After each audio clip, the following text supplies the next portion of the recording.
Here we are, clan the isms, cataclysm great. Our people out here struggling, trying to make it in this state. Everybody out here doing it, but we the ones who late. Now family, we the ones who gotta delegate. Get that money in the power, never be fake. Stick to cosign for 3. What did he say? Create jobs, support our own. Educate the same and buy back your home. Got 3 degrees, triple 10. 3 PhDs, now we on the CNN. DBTV, let's talk about negligence. Ignorance is bliss, but we can turn it to intelligence. Believe none of what you hear, half of what you see. Let's break it down here on Dr Boyce TV. Here we are. Hey, what's up, guys? I'm Dr. Boyce Watkins, and welcome to drboycetv.com. This is the home for intelligent black people. So if you're not black and intelligent, you may want to leave. This is not the place for you. I'm not going to take a lot of time here today. I just wanted to, first of all, wish you guys a happy Juneteenth. Today, the day of this recording, is June 19th, 2020, which is the Juneteenth holiday. And so I think it's important for us to celebrate our holidays. I really don't care if the federal government recognizes Juneteenth. I recognize Juneteenth, and that's all that matters. We are the federal government in our house. You are the government in your home. You are the government in your life. You decide who your heroes are going to be.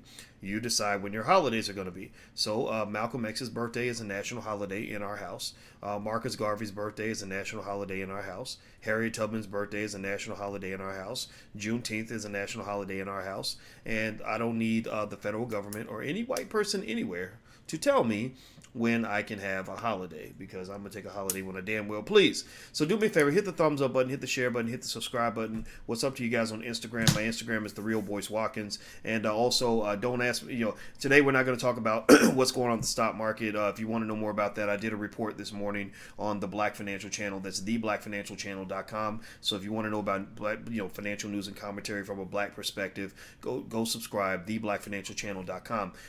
Now I want to get a little bit political. I talked to Jay Morrison the other day, and Jay has a great template for the creation of a party. I believe he calls it the Black Rights Party. And I told him, you have my full support. I'm behind this. I think it's a great idea. And Dr. Claude Anderson, in his books, Powernomics and Black Labor, White Wealth, has spoken extensively about the need to create a party in our community. Not so much one where we're necessarily trying to run a candidate and get elected, but one where we can at least vote as a block, or have our own votes and decide, who we support and what we believe and things like that.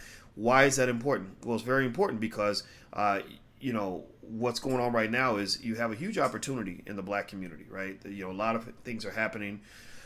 That R.I.P. Rayshard Brooks, R.I.P. George Floyd, R.I.P. Breonna Taylor. These individuals did not die in vain. They created an avenue through which many white folks have decided, for whatever reason, that they suddenly have had a moment of clarity about the things they've been doing to black people for 400 years. Is it real? I don't know. Is it sustainable? I don't know. But it's definitely different. It's not what it was before, and I think that's a good thing. So what's been happening now is that white folks are having conversations they weren't willing to have before. For example, conversations about reparations, which are extremely important conversations. They owe us about $14.7 trillion.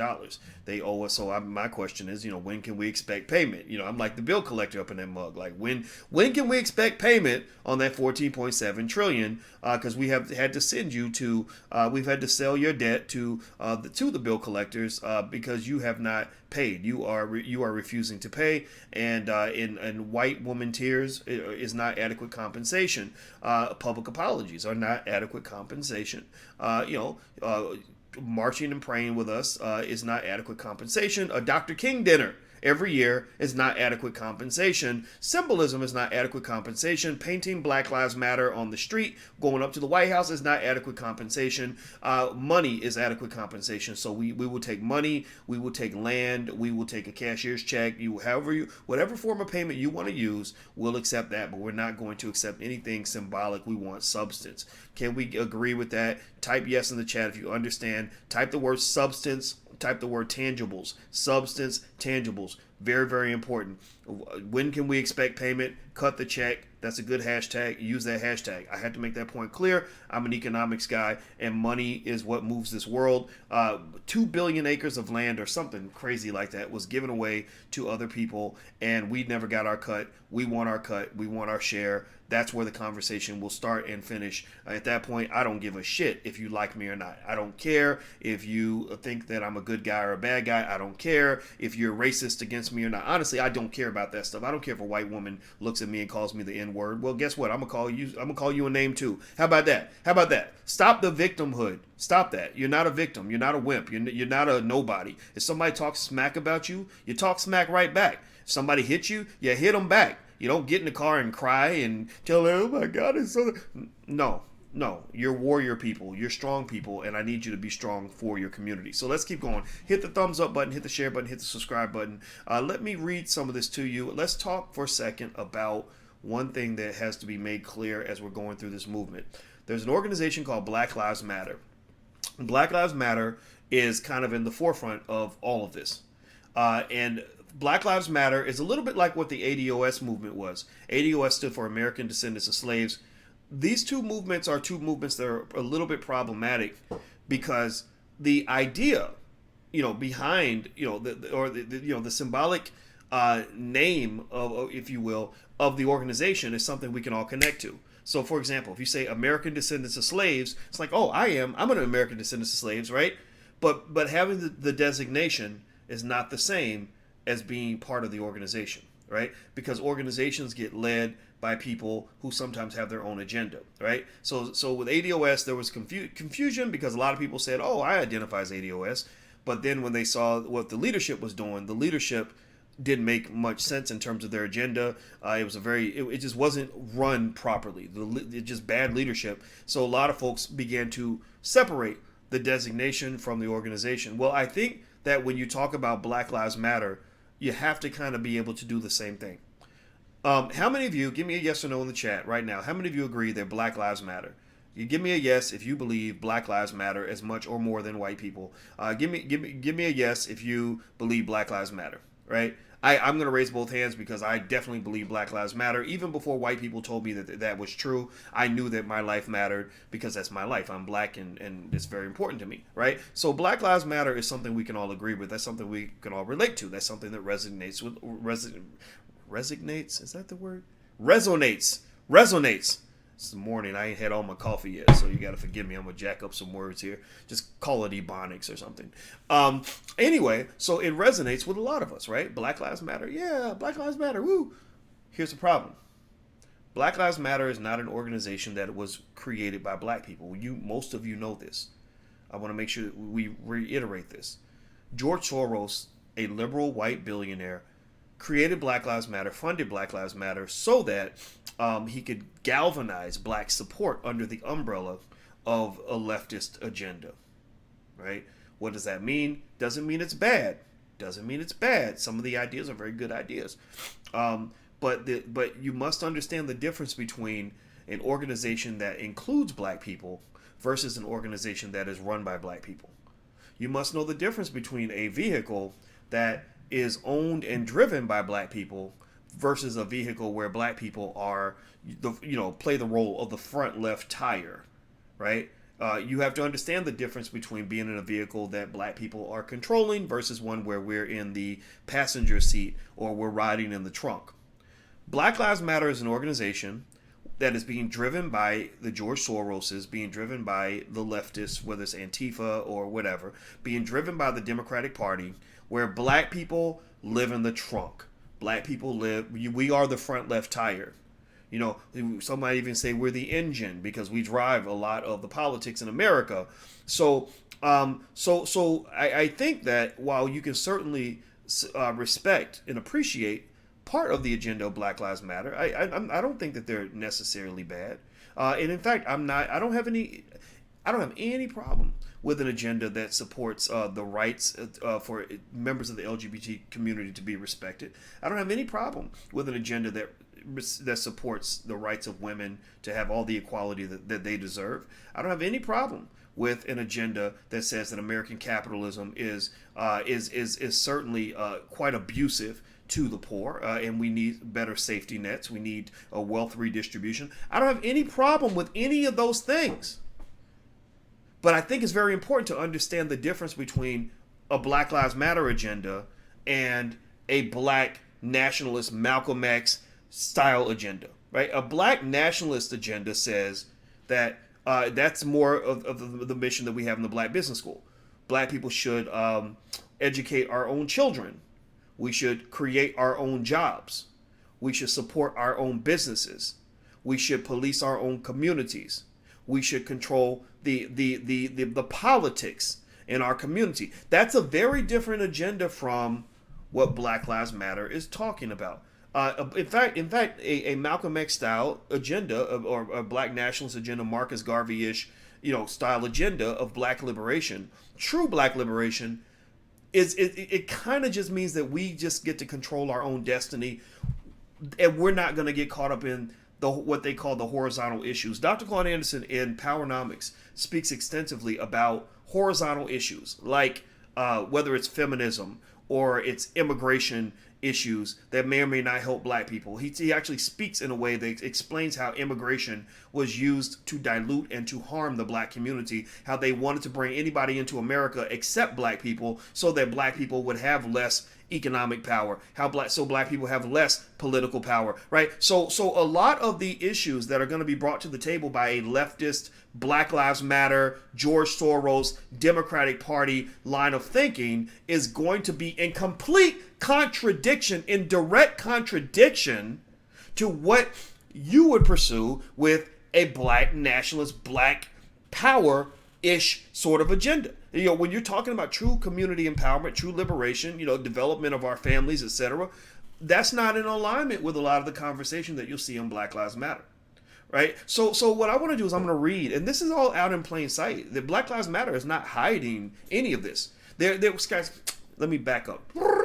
They're not. It's not that they're hiding it. They're just putting that shit in the fine print. They're putting it. They're like, it's right there on the Facebook page, but they'll put it at the bottom of the page. So they'll spend, because they want to indoctrinate you into their movement, they'll spend a couple paragraphs saying it's outrageous that Black men are being killed by the cops. And you're like, yeah, that's right, it's outrageous. And it's outrageous that racism exists in America. Yeah, that's outrageous, that's outrageous. And then at the very bottom, it's like, oh, by the way, we affirm we are anti hetero supremacy or something. They create words like that, like if you're heterosexual, you think that you're superior to people that are gay. So the Billy Porters of the world are like, yeah, heterosexual Black people are bad, right? And then and then they go into this whole thing that is it's interesting. It's almost like we love the Black men, or we can identify with Black males when they are victims, when they are weak, when they are being abused by the police, but we do not identify with the strong Black males who want to lead a family.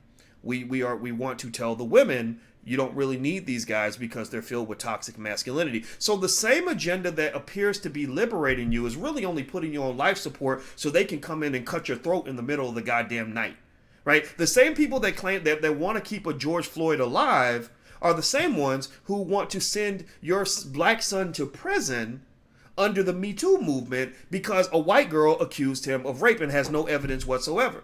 So you have to be able to understand that you have kind of these dual objectives sort of being placed here, that where they can actually love a George Floyd in one condition and hate a George Floyd in another. If George Floyd were alive and he were doing, some of the things that they don't approve of as a Black man, whatever that means, then he becomes the enemy. But when he's being killed by the police, he becomes the ally, right? So let me explain some of this. Let me dig into this. Hit the thumbs up button. If you haven't hit the thumbs up button, please do that. And also make sure you subscribe. You can go to drboycetv.com. That's the home for intelligent Black people. If you're not Black and intelligent, I don't want you on my channel. So here's what Black Lives Matter put on their page on blacklivesmatter.com.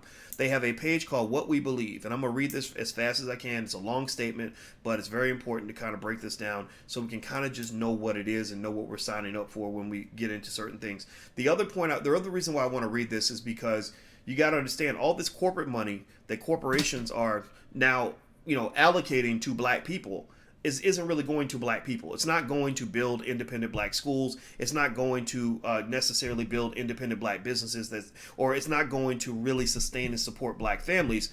It's going to Black Lives Matter. Black Lives Matter can pursue whatever agenda they have, right? Which might or might not include Black people. It kind of depends. So let me dig into this and explain it, and I'll give you my perspective. This is just my point of view. This does not have to be your point of view.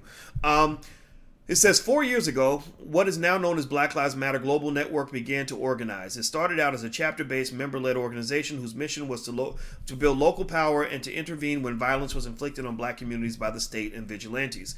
In the years since, we've committed to struggling together and to imagining and creating a world free of anti-blackness, where every black person has the social, economic, and political power to thrive. Sounds good so far? Nice, okay. Black Lives Matter began as a call to action in response to state-sanctioned violence and anti-black racism. Our intention from the very beginning was to connect black people from all over the world who have shared desire for justice to act together in their communities. The impetus for that commitment was and still is the rampant and deliberate violence inflicted on us by the state. All right, good stuff. All right. Enraged by the death of Trayvon Martin and the subsequent acquittal of his killer, George Zimmerman, and inspired by the 31-day takeover of the Florida State Capitol by Power U and the Dream Defenders, we took to the streets. A year later, we set out together on the Black Lives Matter Freedom Ride to Ferguson in search of justice for Mike Brown and all those who've been torn apart by the state-sanctioned violence and the anti-black racism. For forever changed, we returned home and began building the infrastructure for the Black Lives Matter Global Network, which even in its infancy became a political home for many. Sounds good so far, right? Sounds really good. Now, what's interesting though is you must remember that you have to ask yourself this very fundamental, important question. When the George Floyd killing took place, why were there suddenly, tens of thousands of very well-organized white people appearing in black neighborhoods, burning down buildings and throwing bricks through windows, right? Why did this happen? And they're showing up with, gas masks and all kinds of gear, like they're prepared, like they've been ready for this, like they've been waiting on this, right? So you have to understand that this is you're part of a bigger war. That's the point I think is very important to remember as black people, is that you're part of a bigger war. They came ready. So a lot of this is a war that's been going on for over 100 years. This is not something that started with the death of George Floyd. This was a scenario in which the death of George Floyd was a catalyst to allow for an execution of a plan that has been put in place for a very long time. Okay, so Ferguson helped to catalyze. See, I just said the word catalyst. Isn't that funny? And then they say catalyze. Interesting, right? Ferguson helped to catalyze a movement to which we've all helped give life. Organizers who call this network home have ousted anti-black politicians, won critical legislation to benefit black lives, and changed the terms of the debate of blackness around the world.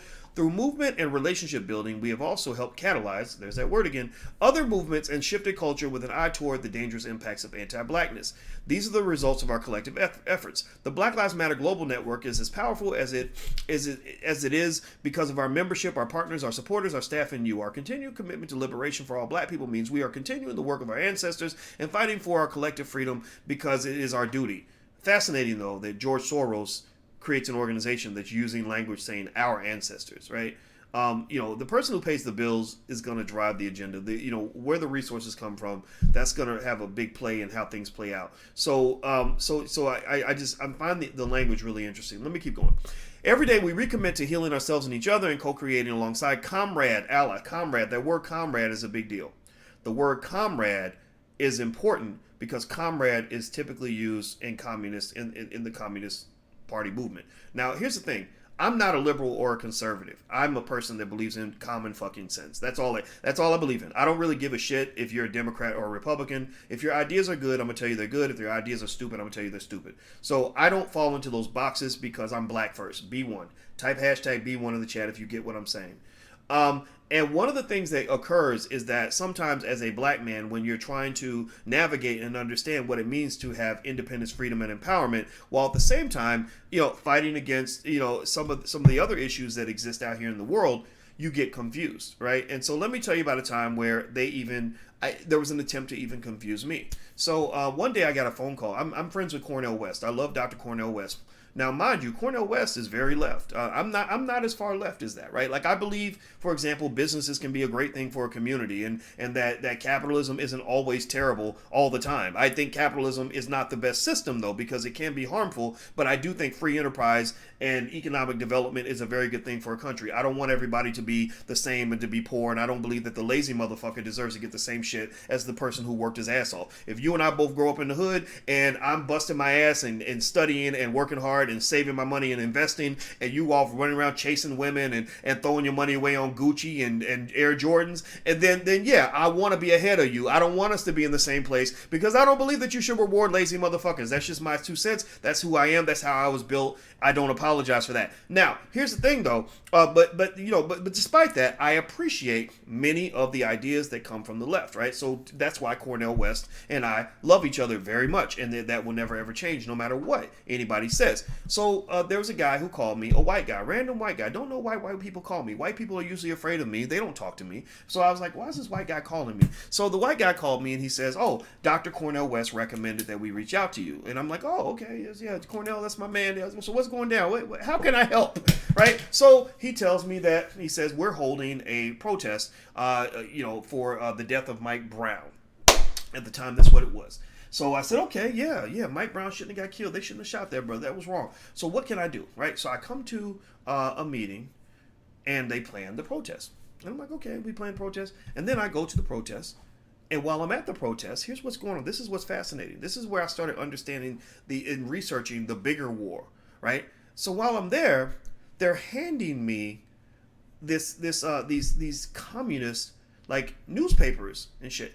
And I'm like, I don't want to be a communist. I don't hate it. I just don't. That's not what I'm here for. I'm here to be black, right? So they're handing me this communist stuff.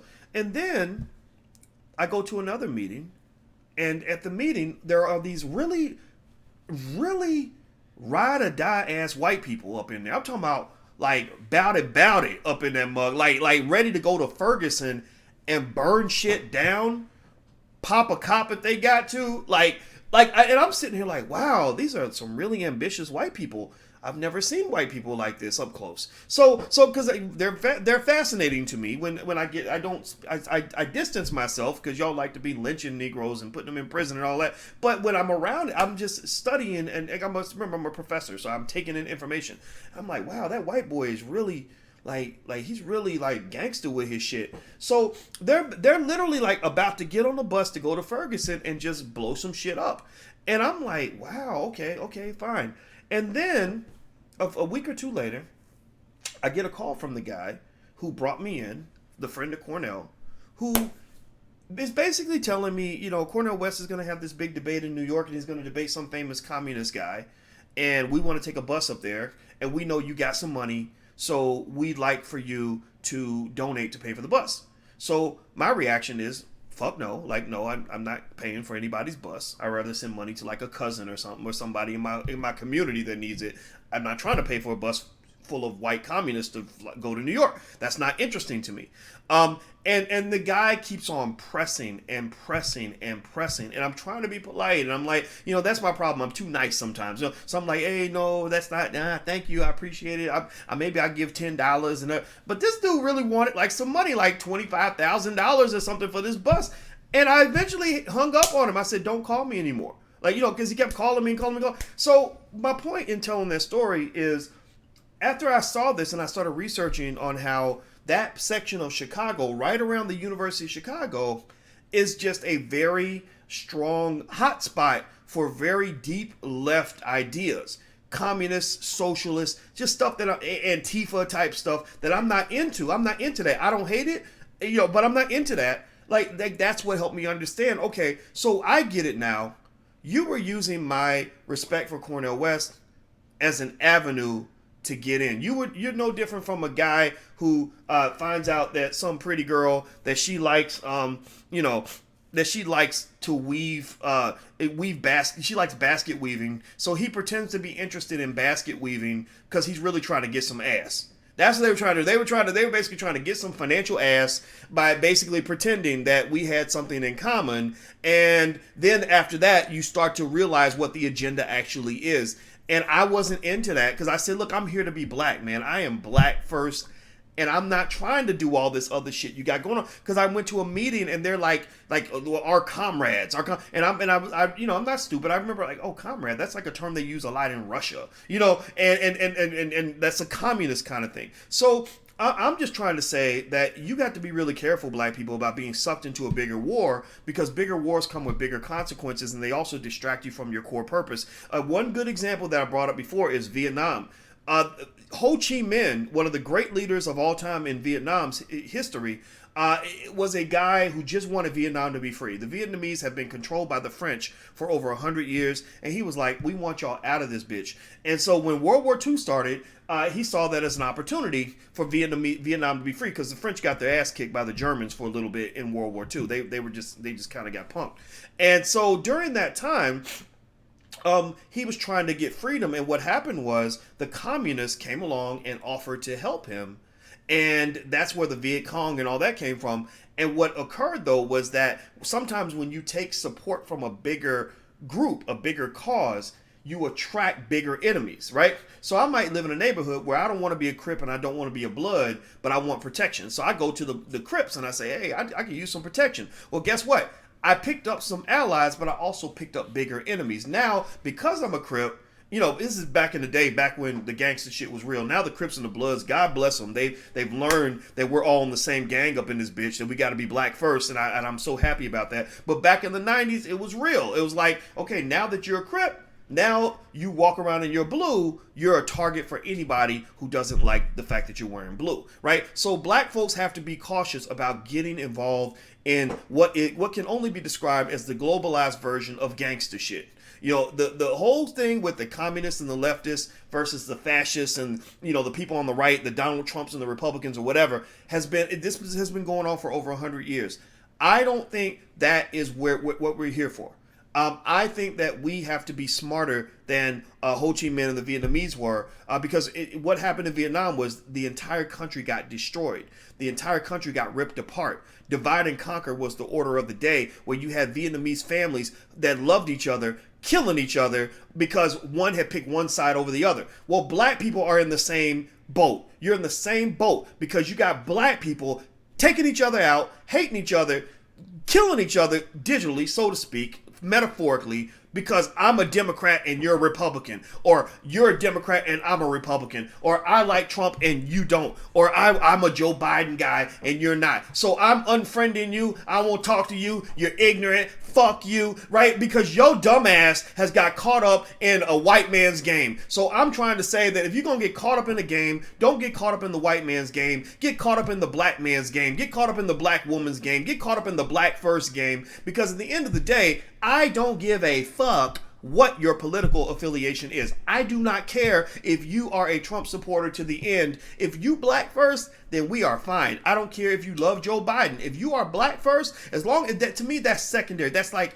the difference between grown up stuff and children's stuff.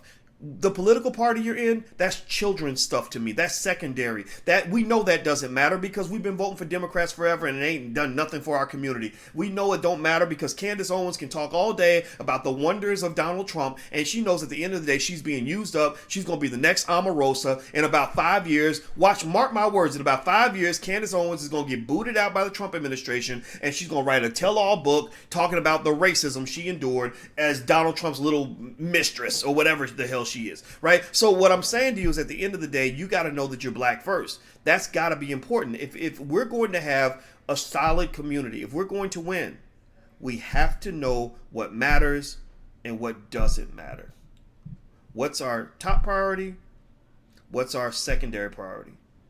What is the real shit versus what is the bullshit? So let me keep going. Let me keep reading on this thing on Black Lives Matter. Do me a favor, hit the thumbs up button. And if you want to follow me on Instagram, my Instagram is TheRealBoyceWatkins. And so anyway, let me keep reading here. Listen to this. This is more. This is on the blacklivesmatter.com website, and it's under a section called What We Believe. You got to read this. They're not lying to you. They're not necessarily, they're a little deceptive, but they're not entirely deceptive. This information's publicly available, but y'all know we got some black folks that don't want to read. So when you don't read, when you don't learn, when you don't dig into the details, you get played. They say we respect, acknowledge, and celebrate differences and commonalities. This is where they're starting to ease into the other stuff, right? We work vigorously for freedom and justice for black people, and by extension, all people. So Black Lives Matter, but all lives matter too, right? So that's almost what it sounds like. We intentionally build, see, they're easing you into it. Again, like I said, the guy that shows up and pretends like he likes the same things you like so he can get a piece of ass. And slowly but surely as the night goes on, he's like, hey girl, let me pour you a glass of wine. Hey girl, you know, you look good in those jeans, girl. Let me come sit next to me, girl. Right? He's easing into it. So they're easing into it. They got you all pumped up about, yeah, black people this, black people that. They're easing you into it. Pay attention. We work vigorously for freedom and justice for black people and by extension, all people.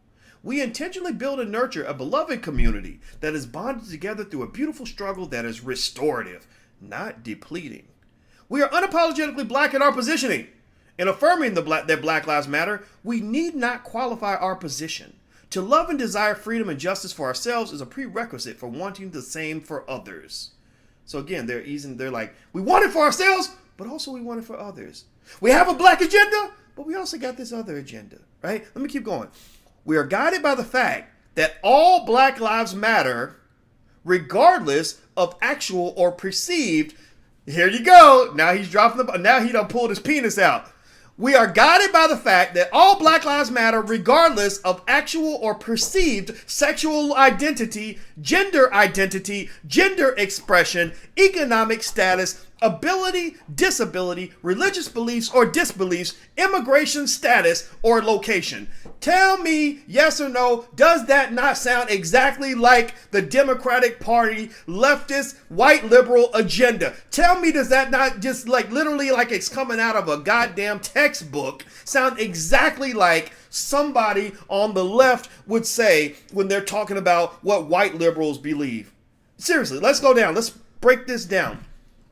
3 statements were made related to sexual and gender identity. Sexual identity, gender expression, right? That's the LGBTQ, that's the alphabet boy agenda, like in a nutshell. Again, don't have an issue with it. I swear to God, there are plenty of people that I know who do whatever they do in the bedroom, love whoever they want. I do not judge you. If you are in that category, just know you are loved in this space. It's just I don't really give a fuck who you're having sex with. That's the Boyce Watkins position. Doesn't mean you have to hide it. Just means I don't necessarily care. Some of y'all might be sleeping with little with 4-year-old chinchillas in your bedroom, and it doesn't matter to me as long as no monkeys are hurt in the expression of your sexuality. Then I'm fine. I don't really care what you do in the bedroom. Some of you might be cheating on your wife. Some of you might be sleeping with a dude. Some of you might be big old freaks having sex with everything that moves.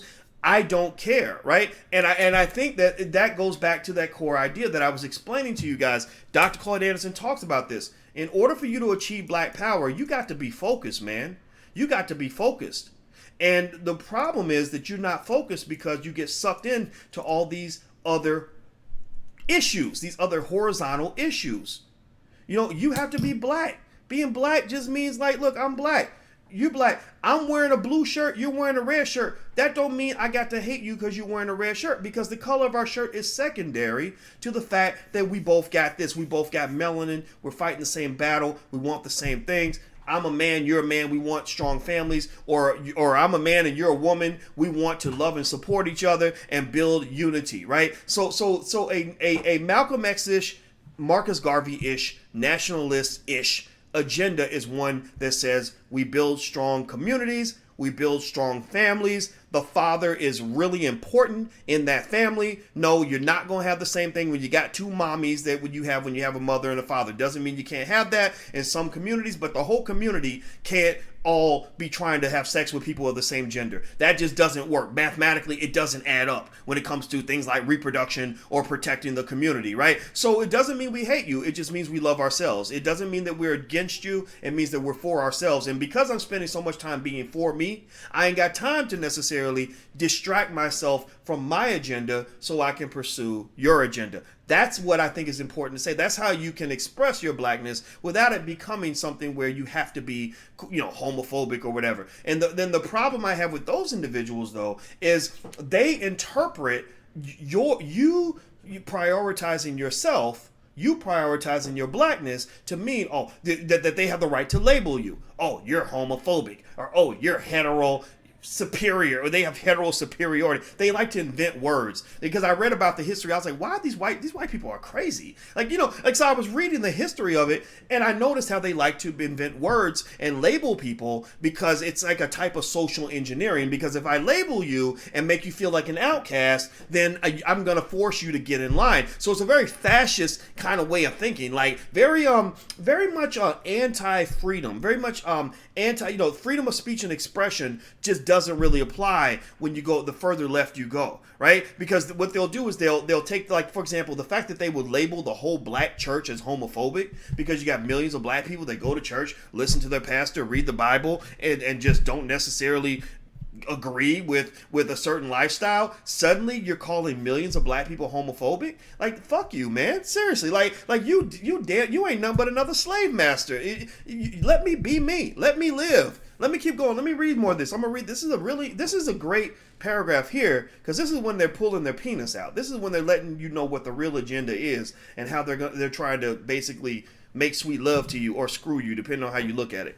We are guided by the fact that all Black lives matter, regardless of actual or perceived sexual identity, gender expression, economic status, right? Again, part of the white liberal agenda, which is fine, which means like poor people, basically, right? Like poor people, we care more about the poor than we care about those dirty rich people. I think that in the black community, we care about poor people too, but we also believe that it's okay for black people to build wealth, right? Not only is it okay, but it is required, it is necessary, right? Because even with the leftists, they can't do all this stuff that they're doing, this organizing that they're doing all over the world, without having somebody funding them to the tune of several $1 million, right? It's ironic, right? On one hand, it's sort of like, we hate rich people are bad, but George Soros, if I'm not mistaken, made his money as a hedge fund manager. He just happens to be a liberal billionaire, and this billionaire built wealth that allowed them to pursue their agenda. So my argument for black folks is to say to you, they're building wealth to pursue their agenda. You got to build wealth to pursue your agenda. If you let them convince you that wealth does not matter, then you are basically allowing yourself to be controlled and pimped by whatever they want to do, because they've built their institutions, they've built their think tanks, they've built their white universities, which pretty much become havens for basically the indoctrination of millions of young people into the core values that they believe. So when I tell you that the Black Business School, our core value, for example, is we believe black people should educate our own children, create our own jobs, and support black businesses, we're basically pretty much doing the same thing that Harvard or Yale University does, where they support, a white liberal agenda, when they tell you that feminism is important. I went to, I had a goddaughter that graduated from Columbia, and I went to Columbia, and I got admitted there for my PhD. I turned them down, though. I went to a different school. But anyway, I went to the graduation speech, and I was listening to the president of the campus speak to the women who graduated from the women's side of Columbia University, called Barnard, right? But she's still a Columbia graduate. She played volleyball at Columbia University and all that. The Obamas went to Columbia as well. And so I was listening to this speech, and it was really interesting. Most campus presidents don't get real political when they give the commencement speech. They keep it real straightforward. Congratulations to the graduates. Good luck to you. Here's how you become successful, right? But she got really political. She got up there and she was like, in Texas, they're taking away a woman's right to choose. And in this state, they're doing this with abortion. Like, it was all about abortion and women's rights and stuff like that. And I said, wow, that's fascinating that she's giving a speech that's so politically driven at a commencement ceremony where everybody in that crowd may not agree with abortion. They may be pro-life. But you know what? She didn't give a shit, because it was their institution. It was their billions of dollars. I mean, Columbia University's endowment's probably $5, $10, $20 billion